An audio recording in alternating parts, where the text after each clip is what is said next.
went on into the Wellbourne plan and into the plan for the remainder of the borough. So the inspector came back with his report, and he found the Wellbourne plan to be what is called sound, and that's a legal term, which means, you know, whatever you may think or not think of Wellbourne, the inspector has tested it out at a public inquiry. He has said the plans are sound, and therefore Wellbourne, the council was then open to adopt the Wellbourne plan and for that development to go ahead. Wellbourne is a development of around 6,000 homes. When the letter arrived to tell the council it was sound, the Wellbourne plan was adopted last week, so that is now part of our planning policy for Fareham. 6,000 homes, 6,000 jobs, north of Junction 10 at the M27. Massive amount of infrastructure will be needed to support Wellbourne. The value of Wellbourne on today's prices, but bear in mind this is a development which is going to take place over 20, 30 years into the future, is around £1 billion on today's prices. The infrastructure cost for Wellbourne, and this is things like Junction 10 of the M27, we need a new an all-moves motorway junction there, we need a secondary school, we need 3 primary schools, we need shopping centres, we need open space, we need the bus rapid transit system to run up to Wellbourne. Many, many things. The cost of that infrastructure is around £300 million. How is that going to be funded? Well, the developers are in for around, and these are round figures, around £200 million of that infrastructure cost will come directly from the developers of Wellbourne, and the other 100 million will come from the public purse. And out of that 100 million, we're already seeing significant sums of government money being allocated to Wellbourne.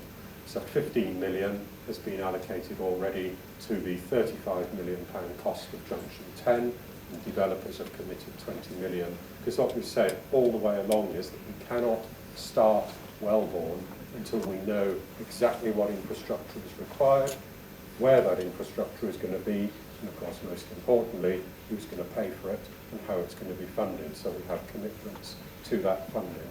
So a lot of infrastructure, it needs to go in. Now clearly Wellbourne, now that the plan has been adopted, isn't suddenly going to appear. You know, we're not going to look out next week and, oh look, there's 6,000 houses and no infrastructure in place. This is going to take a very significant amount of time to develop. The next step we would expect to see will be a planning application later in the autumn of this year. That's likely to be a planning application of hundreds, maybe 1,000 homes with a local shopping centre and a primary school, probably accessed off the Knoll, off the A32, off the Knoll Road. So we would expect to see an outline application which covers the general principles for the whole of Wellbourne, and then we would expect to see this detailed application that I've described. So those will be, that'll be the sort of time scale. In terms of the rate of build, I would imagine in the first year of building at Wellbourne, which will be probably 2016/2017, we'd probably expect to see around 100, maybe 120 homes. The peak build rate at Wellbourne, when it's absolutely solidly underway, I would imagine around 300 in a year. So you can get the idea for why this isn't a, it's not for next year, it's not the year after. This is picking up the housing need for a generation over a 25, 30-year period. And of course the employment and the infrastructure, there will be a phasing plan which will show what infrastructure is needed when, how it's funded, and how that development moves along. But of course Wellbourne isn't the only story in Fareham.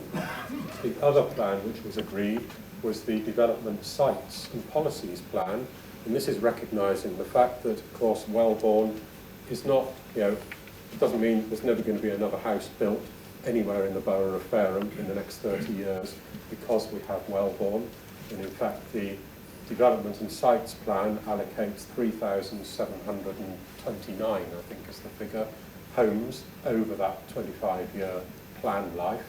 But of those 3,700 or whatever it is, the vast majority of them have either already been built or they've got planning permission.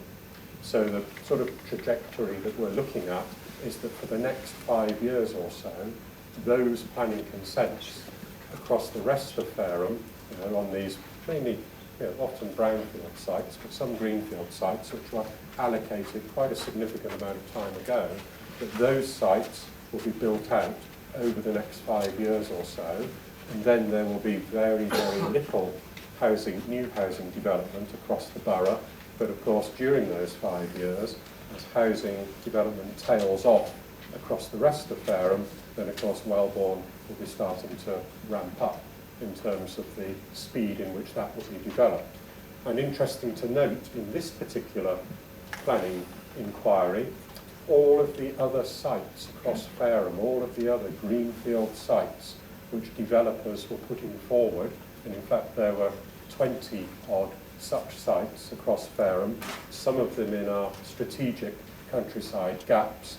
And of course what the inspector did in finding that plan sound was to effectively rule out all of those other sites across Fareham, saying effectively Fareham is allocating sufficient land for housing so that, that's it, that's what we need to do. Now, that doesn't change the fact that all of those other sites in Fareham still remain in the control of developers, but the good thing is that we now have adopted local plans which say where the development across Fareham should go for the next quarter of a century.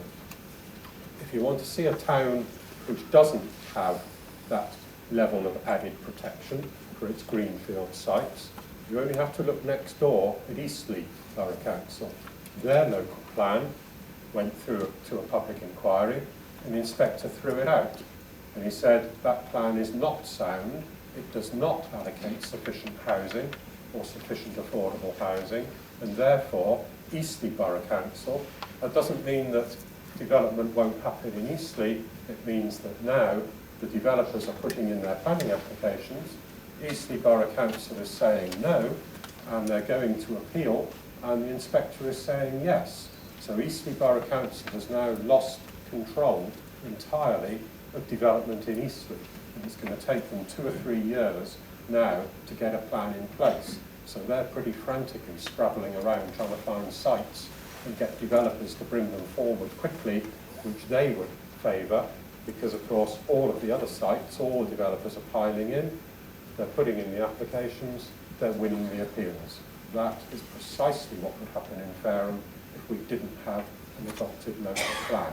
So that puts perhaps Wellbourne and building in Fareham into some sort of context.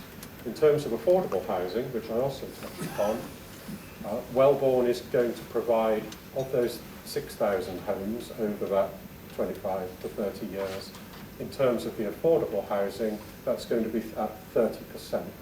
So that's around 1,800 affordable homes. What's affordable? Of course, it's a strange sort of concept, because of course every house is affordable to somebody, whatever it is, whether it's a mansion or a palace or a dog kennel, everything is affordable. But the strict definition of affordable housing, in the sort of terms I'm talking about for the 30% for Wellbourne and the similar percentages across the rest of the borough, affordable housing generally means social housing for rent. So it means council housing is one option, or housing association housing.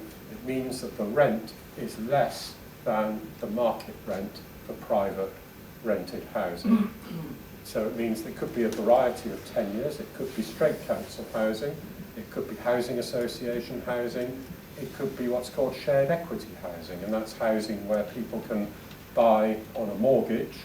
Maybe they'd start at 25% on a mortgage and pay rent on the other 75%, and then as their circumstances improve, they can buy in steadily more, and it ends up as a traditional mortgage property. So a variety of tenures to try and help people get onto that housing ladder, because we do have in Fareham a very significant number of people who do need housing. The current housing waiting list is 1,257 households.